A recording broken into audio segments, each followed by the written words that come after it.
Khalil Haqqani, a key Taliban minister and member of the influential Haqqani network, was the Taliban's refugees and repatriation minister. His death underscores a seismic blow to the Taliban's internal stability and their promise of restored peace in Afghanistan. The death of the minister, Khalil Haqqani, is the highest profile casualty of bombing in Afghanistan since the Taliban returned to power 3 years ago. And there was no immediate claim of the responsibility for the blast, but it seems like now Islamic State has in fact taken responsibility. And officials said that the blast struck inside the ministry corridors in Kabul. Now, Khalil Haqqani was the uncle of Sirajuddin Haqqani, the acting interior minister at this point in time, who leads a powerful network within the Taliban. And how was he killed? Let's talk about that a little bit as well. Reports tell us that a suicide bomber infiltrated the ministry. This suicide bomber posed as a refugee who was trying to seek assistance at the reception. And post-lunch, you had the attacker detonating the device, targeting Khalil inside the ministry corridor, which is when the minister was making his way. Post-lunch scenario. Now, it's important to talk about the Haqqani network here. You know about the man, you know about his relationship, his importance in Taliban, but he represents the Haqqani network. And he was an integral part of this Taliban-aligned faction, notorious for its ties with the Al-Qaeda and alleged operations out of Pakistan's Waziristan region.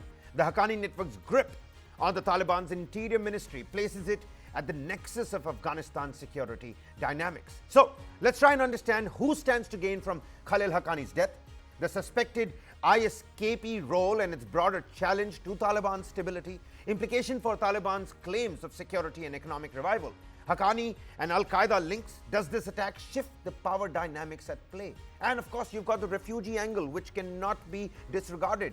New security challenges, are they in the offing? Tonight, ladies and gentlemen, we're going to dissect Afghanistan's fragile security scenario, what this attack reveals about the internal Taliban fault lines, and is this just the beginning of a broader destabilization? First and foremost, try and understand who is likely to gain from Khalil Haqqani's death.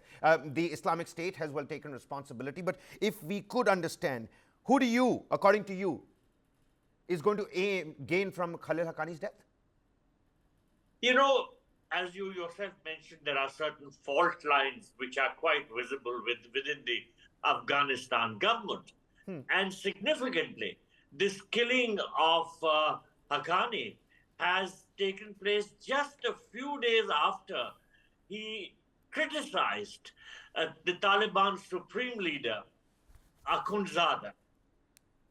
You may recall that at a public gathering, Sirajuddin Haqqani had said that he should not think, he means Akhundzada, should not think that just because he's in power, everyone should accept his words. So this had not gone down too well with some sections of the Taliban. And certainly the fissures within the setup of the Afghanistan government were quite evident. So while the Islamic State has, according to you, claimed responsibility, but it remains to be seen whether some of the elements within the Taliban setup were also directly involved because of the fact, as I said, there was anger about what he had said about the supreme leader. Let us also take into account the fact that this event could have some regional or even global repercussions, because if Afghanistan becomes unstable, then this is going to have some ramifications within the region, particularly in the context of the troubled relationship which Afghanistan has with Pakistan. Now, I think that the United Nations is yet to issue a statement on this. Of course, there was a bounty on Sirajuddin Haqqani, I think a $5 million bounty. It was from the United States, and the United Nations sanction list had included the Haqqanis. So let us see what the global ramifications are in terms of reactions which come in. But certainly, this incident reflects the fault lines which you referred to and which exist within the Afghanistan setup. All right, Ambassador, many thanks for your opening comments. General Kulkarni, I'm going to bring you in your opening comments. Given the context of Afghanistan's very recent power struggle as well, what does this hint at? I mean, he's a big Haqqani network leader. Definitely, Kabir, to add to what the ambassador has said, Haqqani network operates in conjunction with Pakistan and the ISI. And that is one thing which Pakistan was very confident about. It was the Haqqani network. Pakistan has fallen off from the Afghanistan Taliban, and now you find that Tehrik-e-Taliban Pakistan is creating enough to put Pakistan on its tenterhook.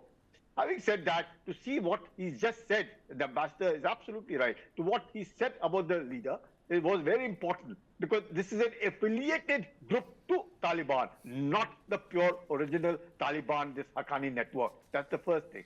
Secondly, the ISIS, what is claiming that they would have done it, Afghani, the Taliban, does not like the ISIS influence. They would well be with the Al-Qaeda, but not with the ISIS. They don't subscribe to the views of the ISIS because they would lose. This Taliban and the entire Pakhtun, they are tribals. They have nothing to do with the ISI. They don't want their influence. They rather will be happy with what they have in Afghanistan. So there were fault lines, and those fault lines were clearly seen, and as such, imagine an interior minister's uncle who was interior minister knows everything what's going on in Afghanistan. And despite that, the suicide bomber could move in, and then in the garb of a refugee could knock him off. And though, of course, no official statement has yet come from Afghanistan Taliban per se, but well, it is accepted that, well, he is dead. There is no denying the facts. And therefore, there is, I would say, a fault line that exists within Taliban. And Taliban also, if you now relate to what was happening in Syria. In Syria, the Afghani, the Taliban, the Pakistanis, the state, were all participating and with Hezbollah against the Syrian government.